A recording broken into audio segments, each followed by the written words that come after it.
founded the organization called Environment. They're doing groundbreaking work in terms of restoring lakes that have been polluted beyond measure. In fact, they've been successful in cleaning over 17 lakes in the country, and they've, Arun was chosen among the 5 people for the prestigious Rolex Awards for Enterprise, awarded in the year 2012, especially for restoring the Keelkatlai Lake in Chennai. His topic today is science in conservation. He is of the belief that India is blessed with a lot of natural resources and is somewhere confused and stuck at crossroads between gaining short-term benefits from utilizing these resources and planning long-term in a sensible way. Please put your hands together for Arun.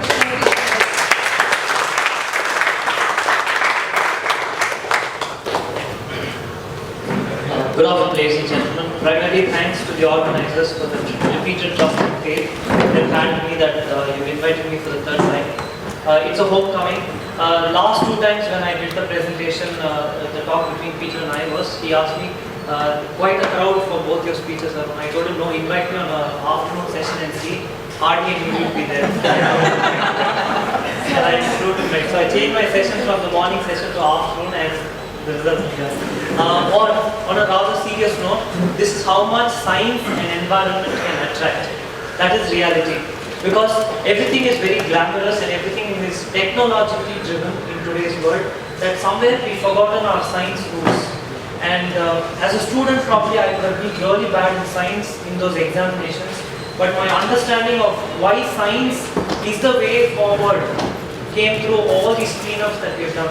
A quick recap, 2006 is when we started cleaning lakes because it was getting polluted, garbage was being repeatedly dumped, and we wanted to do something. A couple of us got down and we cleaned the patch got cleaner, water returned to that, we saw grass blades, we saw frogs coming back, and then we thought, why, if it could happen at one patch, why not the entire lake? If not at this lake, why not at other lakes?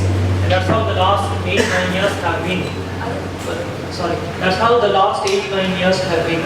But then 2 years ago, when this activity was more like a repeat custom, where every Sunday morning people got together, were cleaning lakes, and any individual who joined us for the cleanup, the first question they've ever asked me was, okay, today we're cleaning it, but how sure are you it won't get dirty again? And I always kept telling them, just because somebody is going to dirty it, we cannot not clean it, we have to do something about it. And even today that's the same answer. But then beyond that, when a very close friend, a volunteer who was actually one of the founding pillars, was equally very passionate about environment conservation, couldn't participate in our activities after a point because of health issues. When you do connecting the dots as to why this individual could not participate due to health issues, he was exposed to carcinogenic agents. In terms of food, in terms of water, in terms of his work style and everything, and that led to cancer. And this gentleman at the age of 29 is bedridden and is unable to, whatever you boost his morale, he is hit by it. He's done with it. And today he's not there. The loss of that individual triggered this big thought, what are we even doing? Environment conservation, 1.3 billion people in this country, handful of 30 of us, 80 of us, or even maximum crowd that we've gotten for a lake cleanup was 3,642 people, out of which 3,600 people came to see Kamal Hassan, 42 came to clean the lake. So that is where we stand, and that's when science had to kick in. Fortunate, we were able to visit one of the labs where ecological restoration of water bodies and wetlands was happening in the UK. And I'm mentioning this because your blood boils when you see where the world is in regards to science. I'm not even talking about the money that they have. I'm not talking about the clean roads or clean air and all that. I'm talking about the way they're thinking with regards to science and as to where we are. We went to this center. I'll share the link with all of you. They've taken a marshland which is quarter the size of Pardikar marshland, and they've done wonders with it. How they've reclaimed it, how they've recovered it, and milliliter by milliliter they know those waters. They know as to what is this constituent, what is the suspended particles, and the kind of scientific data that they had about their wetland was phenomenal. And when they asked me questions about, okay, now tell us about Pallikarnai Marsh. And I was taken aback. I couldn't answer questions. And I asked myself this question as to why I couldn't get this data and why I had to depend on my government to give me this data. My government genuinely doesn't care, because my government's vision, it could be a Vision 2023 document which only talks about industries, which only talks about factories. Of course, no denying the fact that we need jobs and more.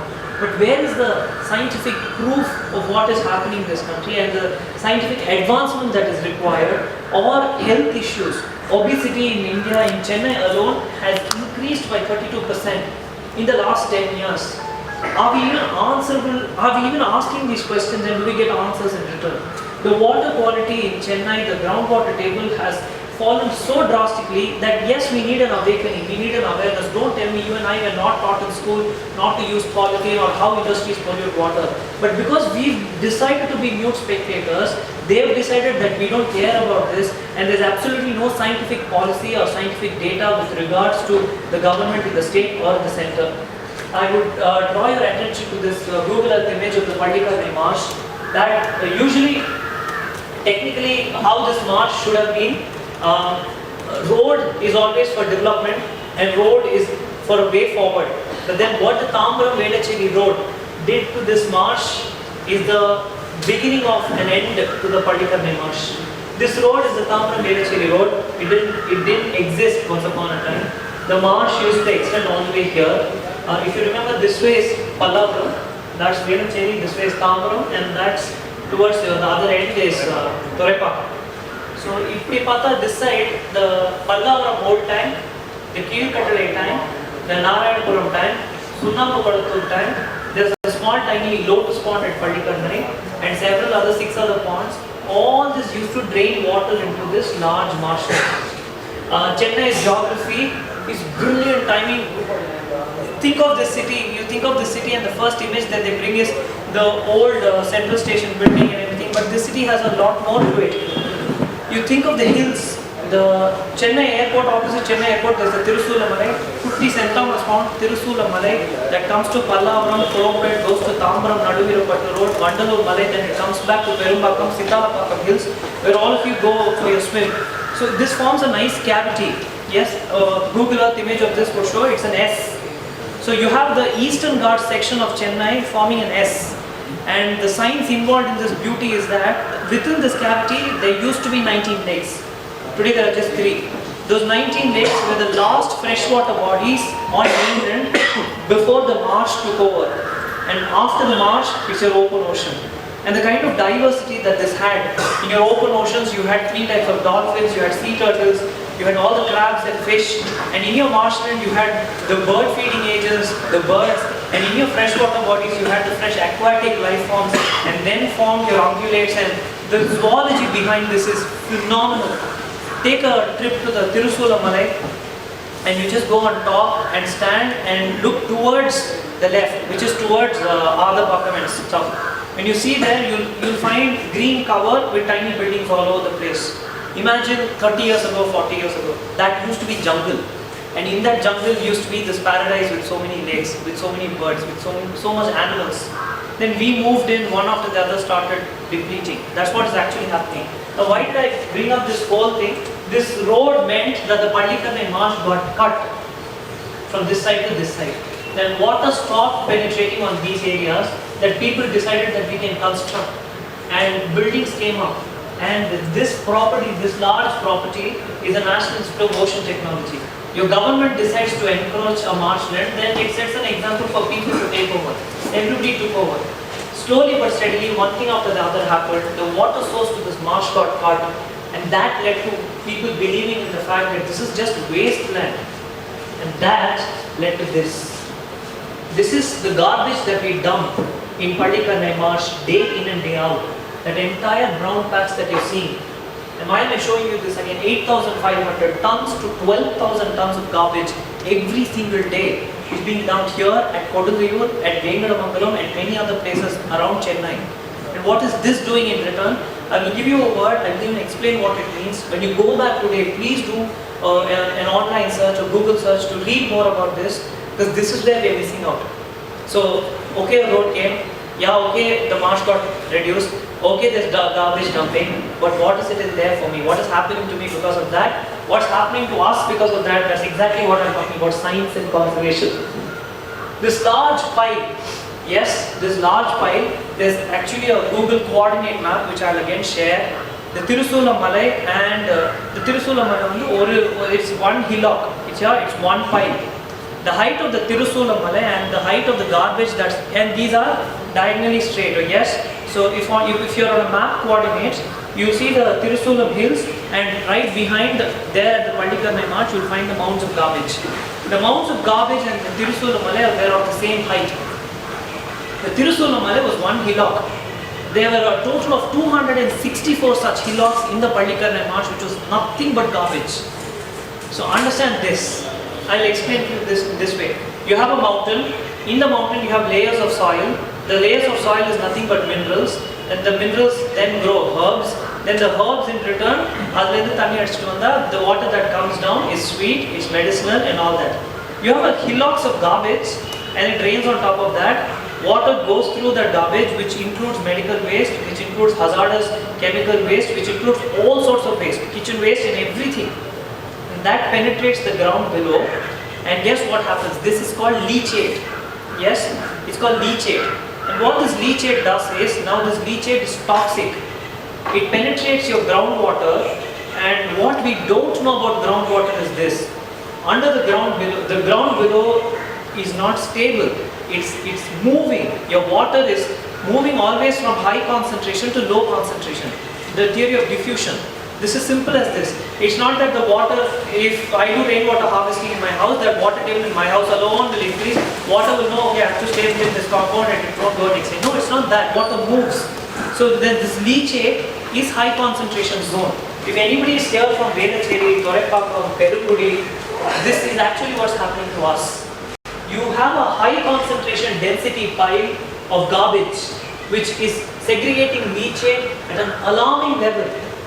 Assuming that there was a bucket full of garbage from this place and you poured a glass of water on it, the glass of water would get reduced to a quarter of it would penetrate deep below.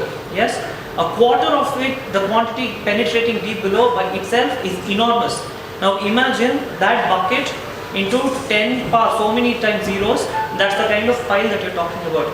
And think about all the water that's gone through that is penetrated below. And your marsh is not new. This marshland has established a network in such a way that ground below, the Velacheri, the Gindi forest and everything has been recharged by this marsh for years, even for centuries. Now that network structure does not know a poisonous water is entering and it won't stop it. It just pushes the water all along. So now what's happening actually is, if you next time when you drive down the road, just park your car by the side, step onto that bund and stand on the other side and see. For the first time, we should be really proud that we have done this. We've been able to generate purple color grass, God knows how. And when you pull that grass out and by that purple coloration, what kind of sediments have gone into the grass, a plant can adapt. You and I can't turn purple, our organs are not designed to turn purple, and that's exactly what this means. A chlorophyll-filled plant agent is changing its color. The Korapullu is today turning purple within this marshland. And the kind of fish that we take from here has everything from cadmium to zinc and all residues deposits in it.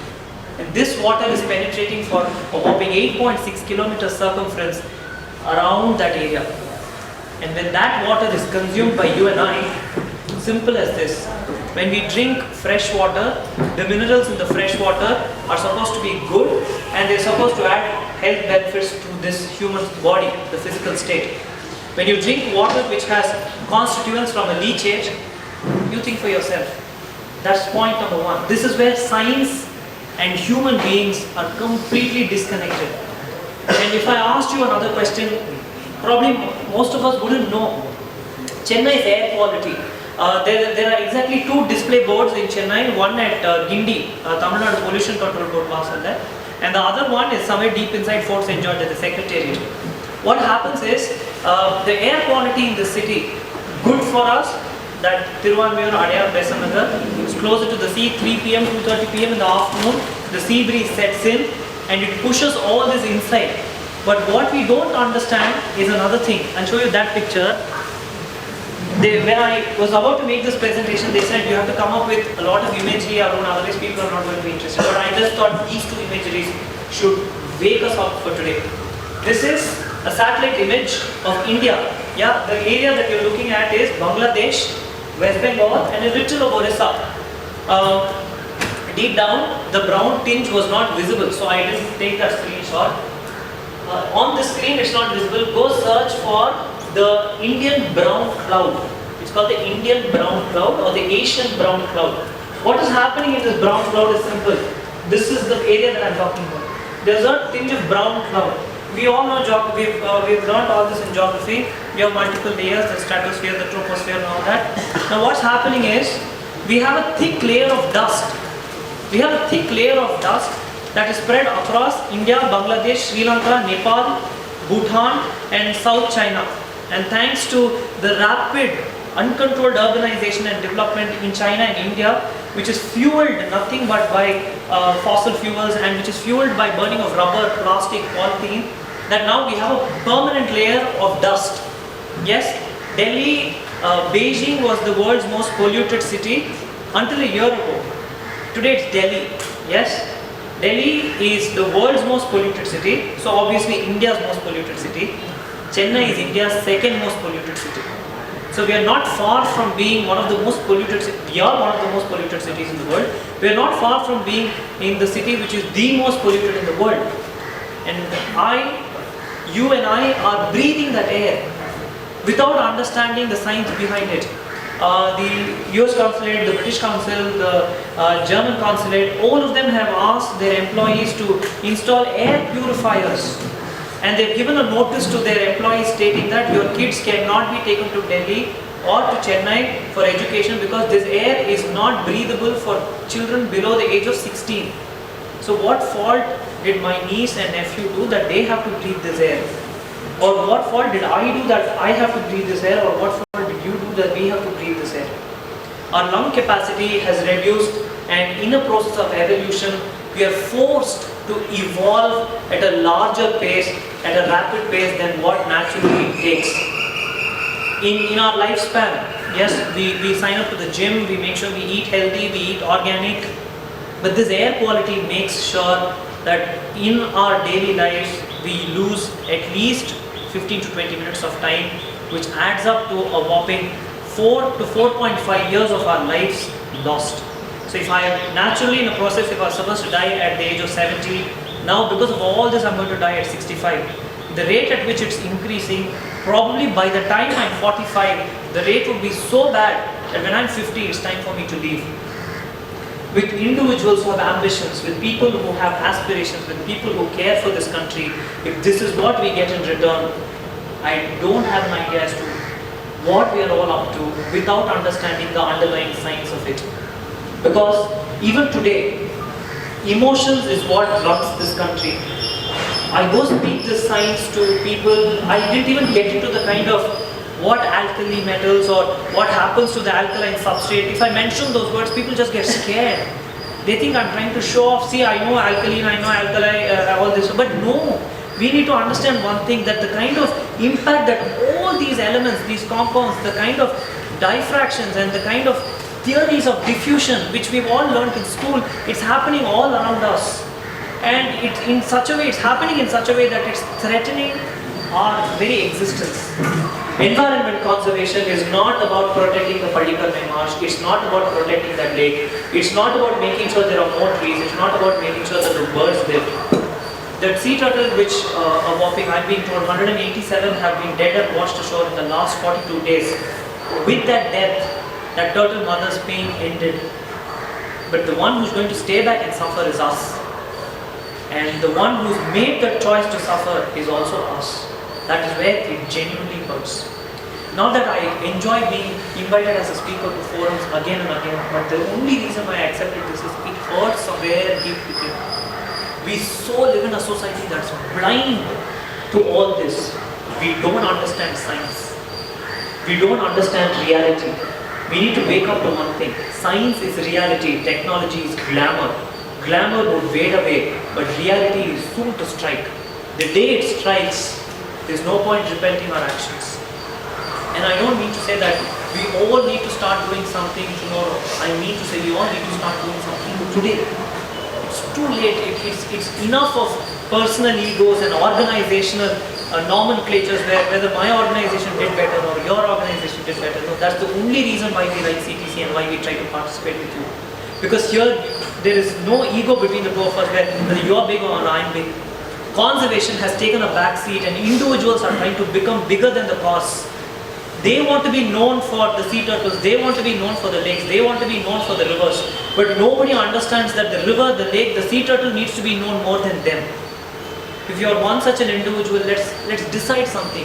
Year after year, we listen to such wonderful speakers at Trek Polamaa, and yes, we do jointly do several programs. But I think it's time we woke up to reality. We need to be quicker, faster in cleaning our lakes. We need to be quicker, faster in demanding fresh air to breathe. We need to be quicker, faster in demanding for clean water to drink. We need to be quicker, faster in spreading the message of science to every individual down there, so that we need to be informed first.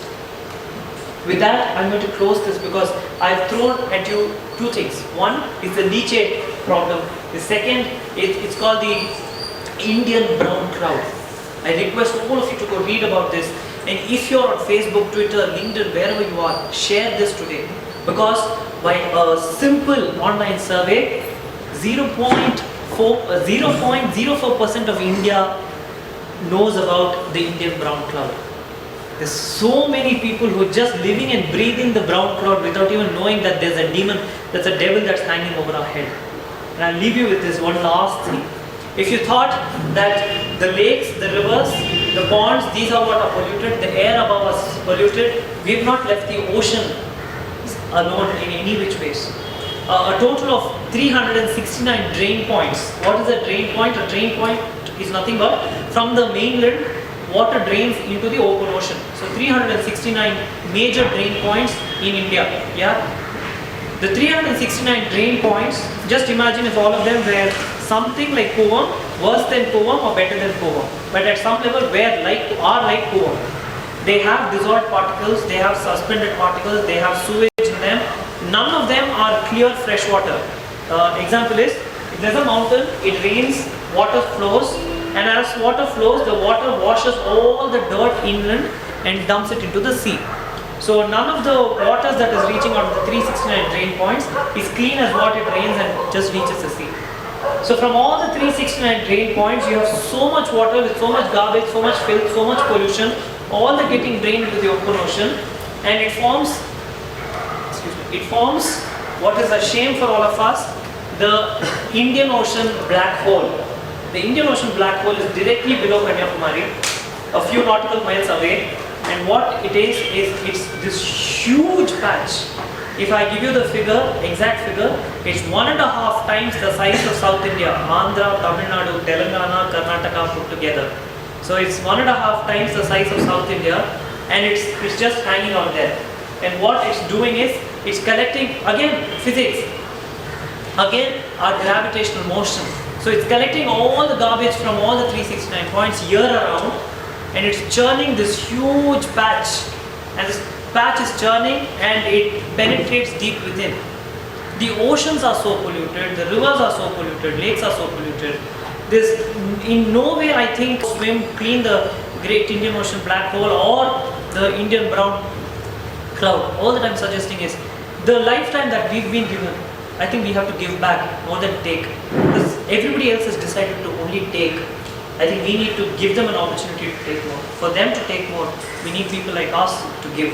On that note, ladies and gentlemen, I request you not to clap for this, because I'm very grateful to God that He decided that I should be this guy who brought this message to you. And my aim is only that. Please forget Arun Krishnamurthy or Environmentalist Foundation of India, but do not forget India and her environment. She needs us all now more than ever before. On that note, I'm a very proud Indian, and I hope this country will keep giving us this opportunity to serve better. Jai Hind.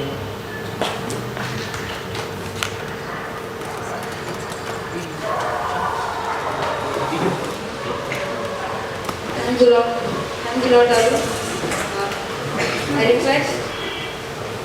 I I request Saban to give a small moment. Actually, I want to add one thing. He talked about the garbage patch in Palikarnai. Yes, it's true. So what we can do today is resource segregation. The segregation of waste. The waste we are generating in our home. Dry waste, wet waste and the sanitary waste. Try to reduce the waste also. Even the plastic covers like pal cover, ellame or waste. There is dry waste. The wet waste fullave vandu kaigari kuppa ellame. Third waste is your sanitary waste.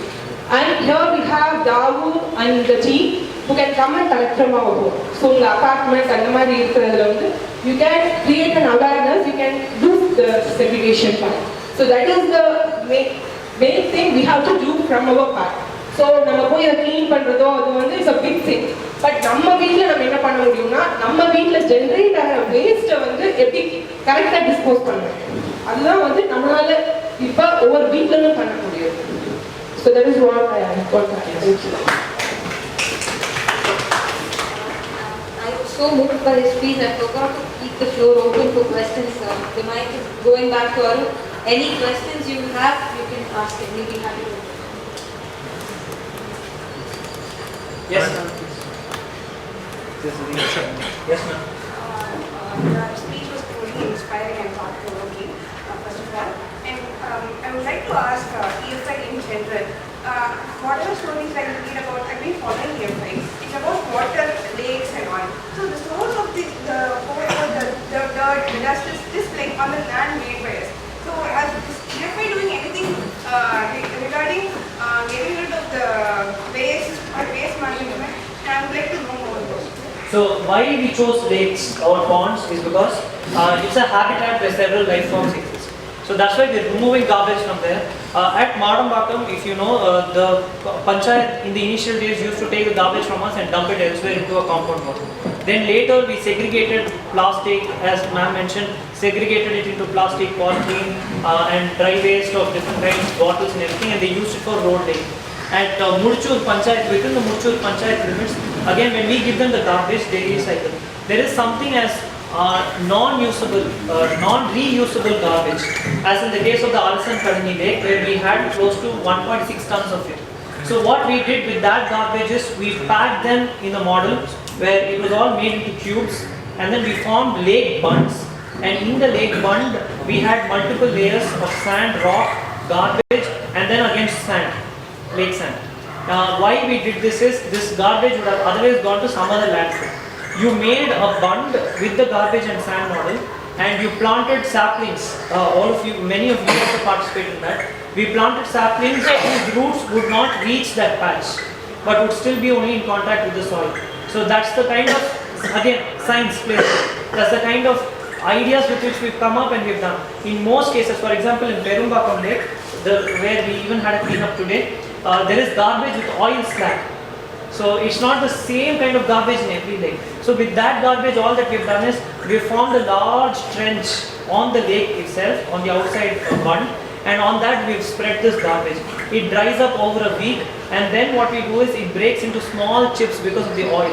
Then you collect all that, again pack them into models and use it for the bund. So these are the only options available as of now. But there's an interesting technology that we've read about, but it's too expensive to follow. It's called the plasma technique. The plasma technique of garbage segregation and management actually produces energy from waste. Probably one day we should get there, but I don't know when. So, yes. Hi, I'm Narendra. Recently, our beloved Prime Minister Narendra Modi started Swachh Bharat campaign. So many people would have realized that many people have seen the advertisements, everything everywhere. And from my part, to some extent, I am doing not to litter waste in the street, and I'm not discouraging my friends also.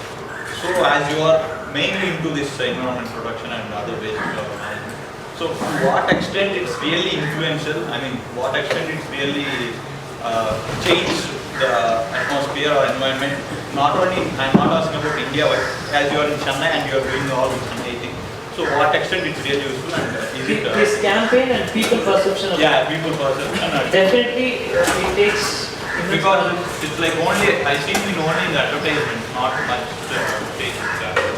I would see two different ways. Primarily not a Modi sympathizer, so my answer if it sounds like that, sorry. So his entire project I thought was commendable because no leader prior to him did something at this large scale. That is one thing which we need to give him credit for. But the second thing which is sad is about that it's been converted into a photo opportunity, where it's again becoming a glamorous activity. Simple as this, Kamal Hassan as an individual, we spoke to him, we said, anyway you're going to go clean a road. If you came clean the lake, at least it would spread a message and a lot of people would understand that cleaning is not only about roads, it's about lakes, ponds and natural environment. But what you would expect is, even if that individual wanted to clean, people around him only saw the star value. So whether the message of environment, cleanliness, science reached, it definitely did not. It did not. Same happened with another actor who was very keen in doing a cleanup with us. We told her, you come clean our animal home. We are not going to organize a lake cleanup, but you come clean the animal home and you help us do that. In that actor's case, if you ask me if the animal shelters need to be kept clean and hygienic, if that message went out, no, it did not. So somewhere, what people accept is what is to be questioned at large. And I think slowly but steadily, with a lot of people getting involved, it should change technically. And very humbly, I must say this, there are very many genuinely interested, not known faces who volunteer on a daily basis and who are there whenever required. So with those kind of people, more than Modi or Kamal Hassan or Krishna, more than those kind of people, I think with these kind of local heroes, we should be able to reach more people is what I believe. He outlined the same point which I wanted to discuss, but with a small shift in perspective. The government, now that the campaign is on, it requires a lot of private parties to come forward and they're looking for private contribution. In that case, looking at such passionate crowd, how do you think young entrepreneurs can contribute to waste management, which is the most looked upon industry? It is an industry, it is going to evolve into an industry if you have to get back to normal life. So how do you, is there any kind of roadmap which you see or how this can be possible? The lady who spoke here about waste management gave the answer to that. It's simple as that. If we can start at the nuclear level, like at Arun level, at my place we do it, and at 16 other volunteer space we're able to do it, where our daily waste is segregated and we make sure that once a week the amount of waste, week after week, the amount of waste that we contribute to the landfill, how much are we sending back, needs to be weighed and it needs to be brought down. We need to have a personal target. Then probably amongst ourselves, we need to form a small community. Forget your apartments, forget your colony, forget your college office. Not everybody there is going to like the idea. Probably amongst us, if we can form a small waste management community where I'm being told, yes, there is a source to which we can give our waste. So if we can segregate and give our waste, probably if we establish a model out of Polamaa 6, if that can be the outcome, that all these participants here today decided that their waste week on week will go to this person. And week on week, our landfill contribution would reduce, the amount of waste we recycle would increase. And from now, Polamaa 6 to Polamaa 7, how much did we achieve as a group? And here nothing requires, we don't need a president, we don't need a secretary, we don't need a treasurer. All that we need is individuals who can just contribute waste. If that can come out of this, I think that's how people's movement starts. And if we collectively, all of us here are able to do it, then I think that's how we should start. I'm willing to do it. If anybody else is, probably you all should get together, right, and we should get started. Yes, sir. When we talk about technology, I would say human, we are not that much better than insects. Like if you say take an example of HIV virus, it has become more technologically well versed and get into our immune system and stay there. Okay.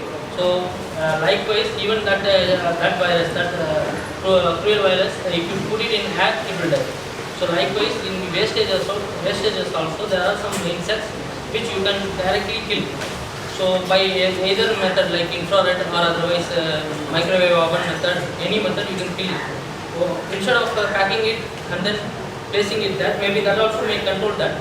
But I'm saying, why not we try a microwave method or infrared method to kill them and then do the same process what you are doing. Suggestion positively taken, and it was only like this that we first started cleaning. dumping into buckets, into trucks and sending it to landfill. Then like, okay, we're cleaning and sending it somewhere else, why don't we do something with it? Then came the idea of one of them. Now that you've given me this, probably we could read about this and see. The plasma technique, as I mentioned, was one such a thing that we found out of our own research as to what can we do with this waste. And probably now that we're talking about an infrared segregation, an infrared management of waste, see how economically viable Indian conditions are suitable and all that. Probably based on all that, we should see. Actually, I am doing for a wooden manufacturing. Whenever you want to export a wood, at that time the wood has to be treated at 75 years degrees Celsius for half an hour. If you keep, the insect dies and you can export the wood to other countries. The problem here in the garbage is not about the microbes or the insects. The problem with the garbage is the garbage. What do we do with the garbage is a larger question. To degenerate, to incinerate, or to reduce it in quantum and to better reutilize it. If there are ways for that, then probably which we should look for. Because manufacturing is done like that, and we make a big chamber, and in that chamber we put them all, close the door and put the meter reading. As it comes to 76 degrees Celsius in 30 minutes, then that's it. That's pure now.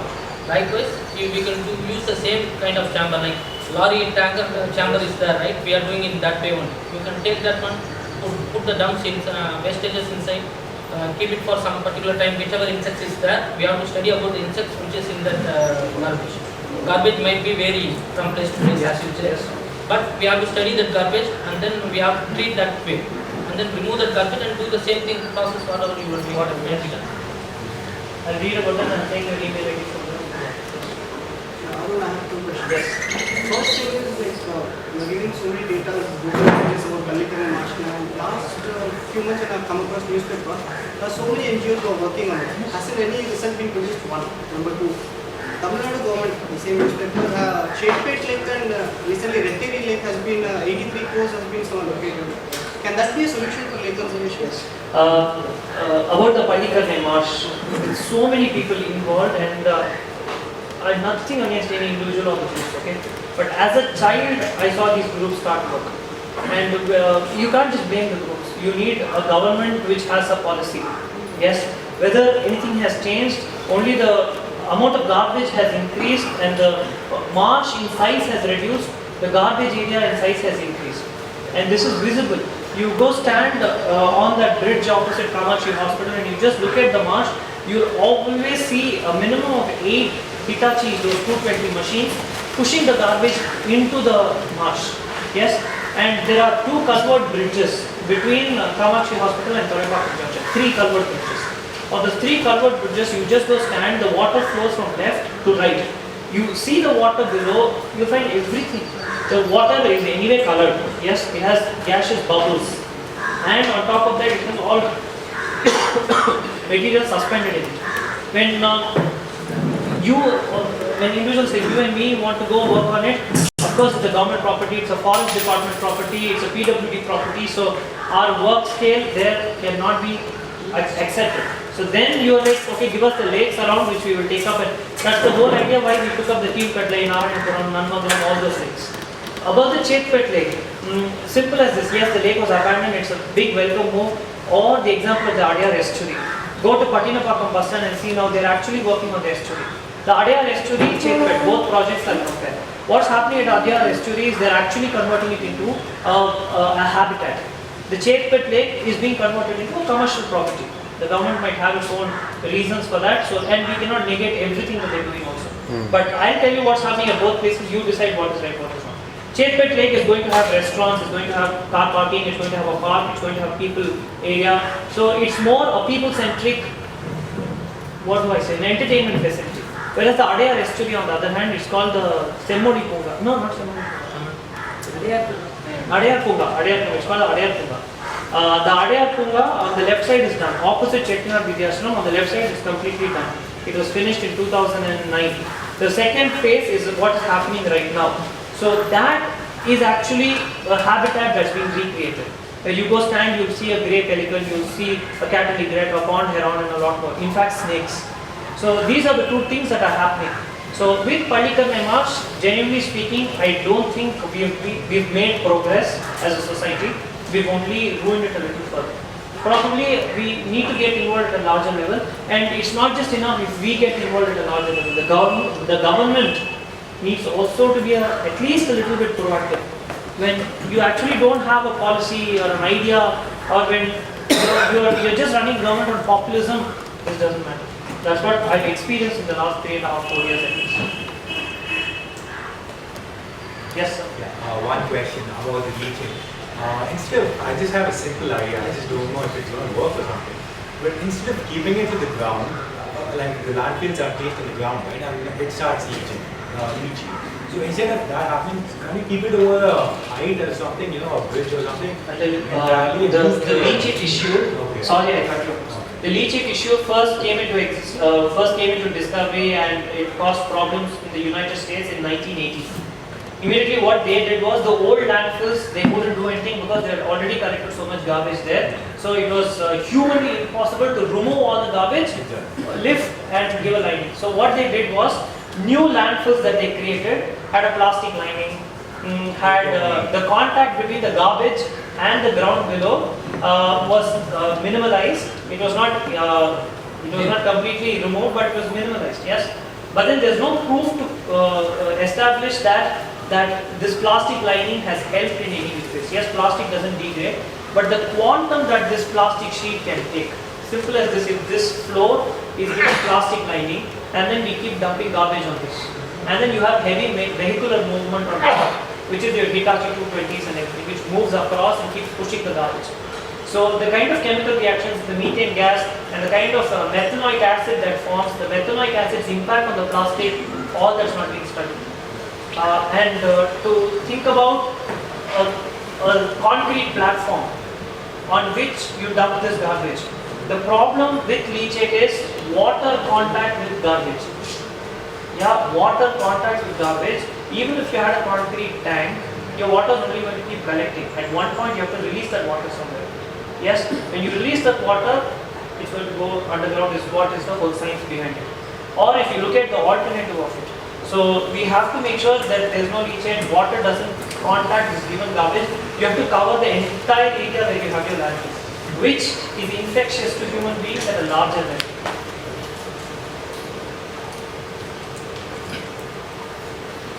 Is there a chance that you can compress garbage into thick brick blocks and build something with that? Good enamel coated or something like that? Exactly, like Wally. Probably we should think of it. No, has it been used somewhere just for some reason? No, generally there is using waste construction happening at Orville, yes, but the pioneer project is in New Mexico. Probably you all can read about this. Santa Fe, New Mexico has recycled adobe buildings. Yes, they have taken old plastics, bottles, and they constructed buildings.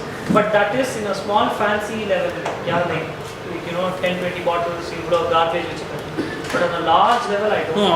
I'm talking in terms of load bearing and all. Can as it as a material, can some kind of material be formed out of that? That is. I generally don't. Probably if I find something, I'll go on. Sure. Yes, there are many such works going on, especially in some colleges have undertaken such work on a research level, and such buildings are existing in many places in India. Where? So I was working with a company in Kerala. It's called Innovation Experience. So we work on green technologies. So we had made islands on which small offices were built, and it could take the weight of up to 110 people.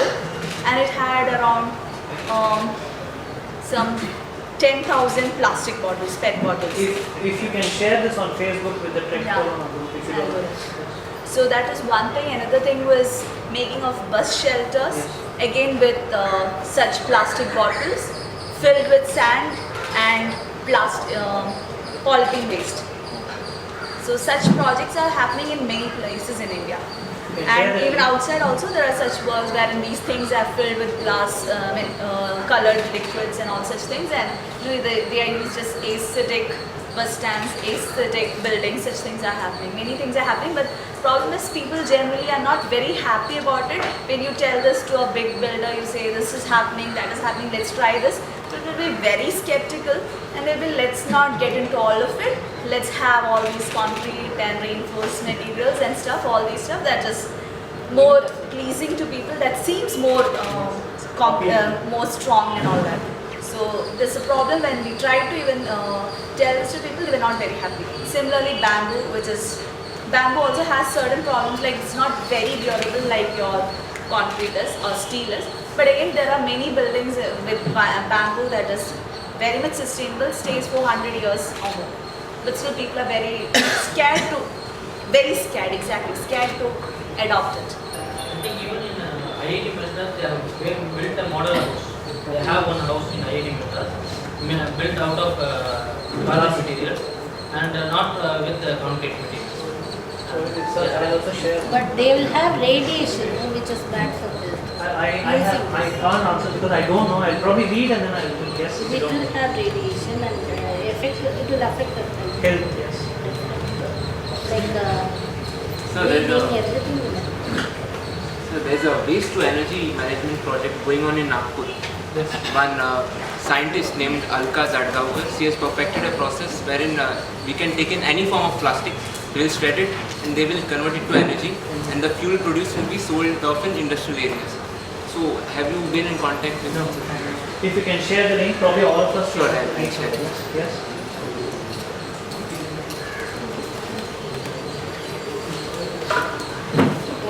I request Mani, who is our champion behind the blood donation drive, to please give a small, I'm sorry, I messed up again. There's a small video that we would like to hear.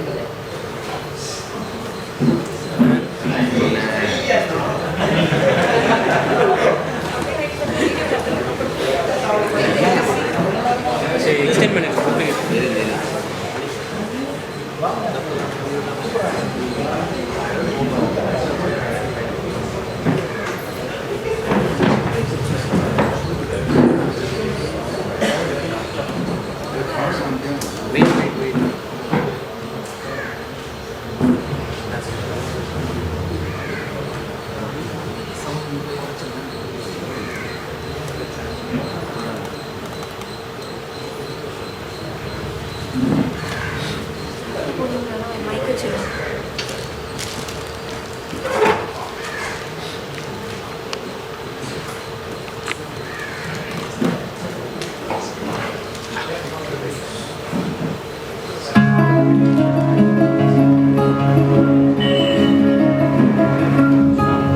Water is the base for any life. I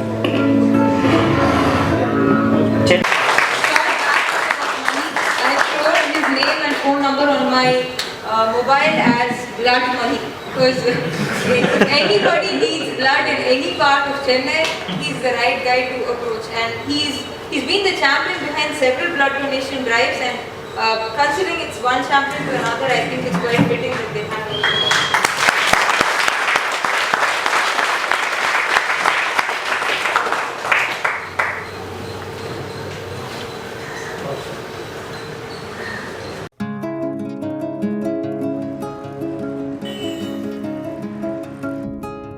Water is the base for any life. Chennai as a city had surplus water once. With our marshland, with our 2 rivers and the lakes and the ponds, now we have acute water shortage. Garbage is the main threat that we have. We do not have a proper waste management system. Lakes and ponds have become dump yards. This used to be a beautiful water body which used to have a southern end stream which runs into another lake. All that's gone now.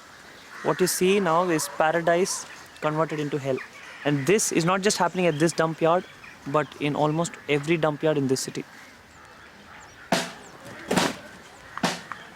EFI is Environmentalist Foundation of India. We focus on wildlife conservation, habitat restoration. Plastic is the complex polymer. Plastic is a complex polymer. We are adopting water bodies, cleaning them and restoring them.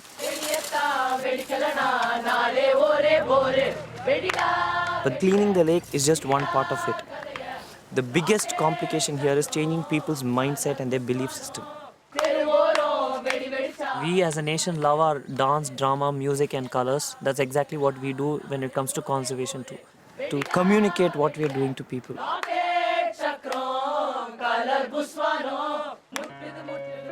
When we protect a lake, fish first returns tadpoles, frogs, reptiles, amphibians, birds, they all start coming back. The number one challenge, not just the city of Chennai but the whole of India, is getting people to understand that growth, development needs to be holistic. Once that challenge is tackled, this conservation project is not just going to be done by a few. So far we've cleaned 12 lakes across India, 5 in Hyderabad, 4 in Chennai, 1 each in Delhi, Kolkata and Rajkot. When we show them that change is possible, I'm sure even the hardest minds could be changed. We are ready for this challenge. We have taken it up. We are not going to stop.